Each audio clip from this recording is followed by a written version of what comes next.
Hello and good evening, this is your host, Lotta Balata with Monday Night News. Our first story is a disappointing one. In a tragic turn of events, long-time beloved franchise Palworld has found itself under fire from a greedy, asset-flipping indie developer Nintendo games. With a distinct and obvious lack of creativity, Nintendo has emerged with the sole intention of riding the coattails of Palworld. Obviously, given Palworld's success, it's a wonder why they wouldn't, with such notable pals that we've come to love over the years, such as Liftmonk. And who could forget Chickapee, Dig Toys, Foxicle, Malpaca, and longtime favorite who knows how long this Pokémon game will get away with it. One day I look forward to telling my children where it all began. On the PAL box in the middle of the, I don't know, the game sucks. On a lighter note, if you've ever wanted to try insulin, a local man has discovered a cure for not having diabetes. This hero, Tipsy Bartender, has now constructed a basically guaranteed trip to the hospital, and it's just a mess. It's horrible. I don't know why people make these videos. Who watches this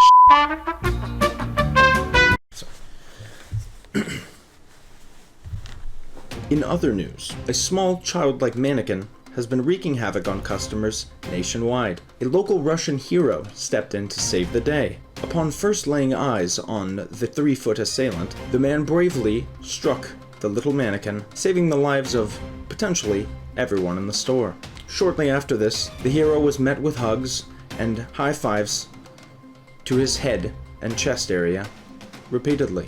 I'm not sure how they express gratitude in Russia, but one could only assume that these people were just saying thanks. Troubling news on the horizon for the Ace family. What do you get when you have 5 aces in poker? I'm not sure. I don't play. But what do you get when you have 5 aces in real life? Apparently, it's a divorce. Jeez. Austin McBroom finds himself under fire under recent controversies, alleged stalking, and harassment of his estranged wife and kids. It's not looking good, dude. More details on pretty much any other YouTube channel out there. Looks like Austin will be needing a bigger McBroom to sweep this drama under the rug.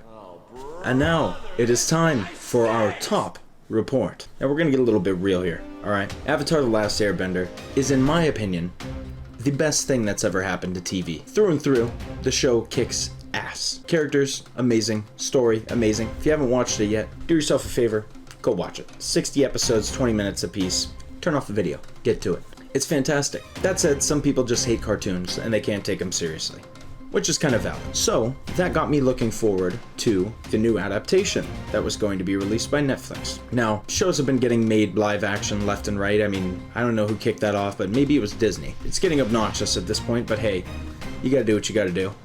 Low-hanging fruit and all that. But Avatar seemed to be different from the beginning because the original creators of the animated show were on board. Then, everything seemed to go south as soon as they left.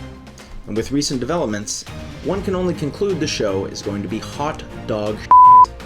Let's get into why. First things first, the logistics of the whole show. The show takes place over, like 3 months. It's pretty continuous. There's like one small time skip, and when it comes to filming a show, especially on this scale, there are obviously going to be logistic hurdles with production dates and the cast members' ages because they actually got like 14-year-olds. So that's going to be an issue. The production timelines themselves have been absurd.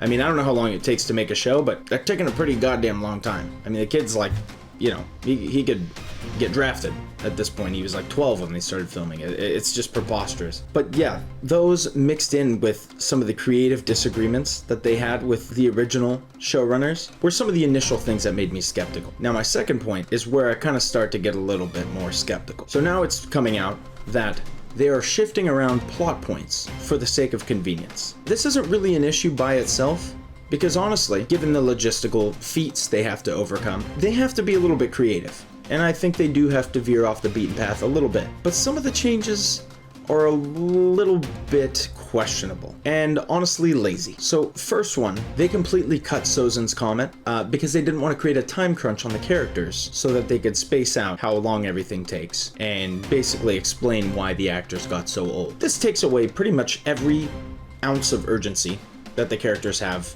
in the entire show. It's like pretty much the central conflict of everything, and it's the whole reason they're motivated and why they have to do everything so quickly. So yeah, that's kind of a grief.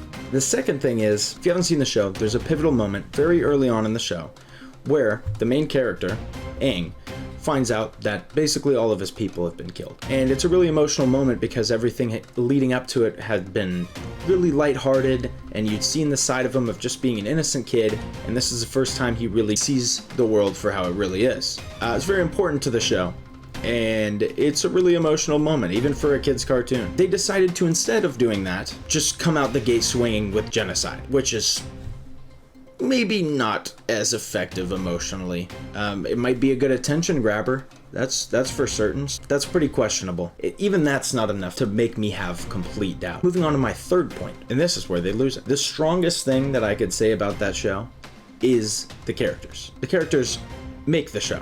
Characters make any show. But these characters specifically are very, very well motivated. They feel human, and they don't follow traditional tropes.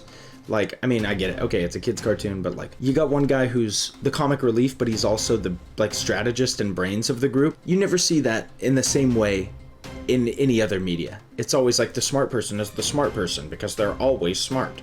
No, this guy's like a goofy dork, but he knows how to strategize. He understands combat. He understands people. Like, that's cool.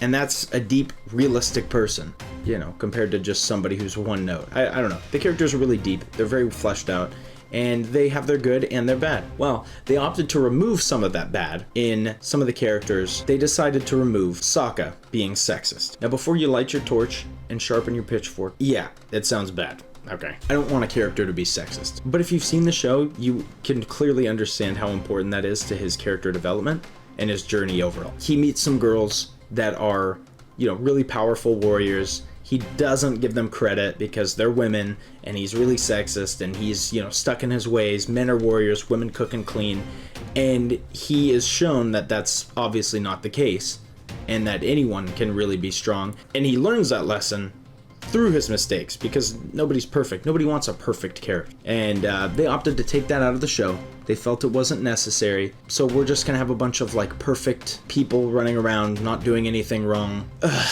I don't know. I hate to be on the, you know, oh, it's becoming woke bandwagon, but I feel like a lot of these decisions are just classic Netflix. Don't want to rock the boat and piss anyone off with anything that could be slightly controversial.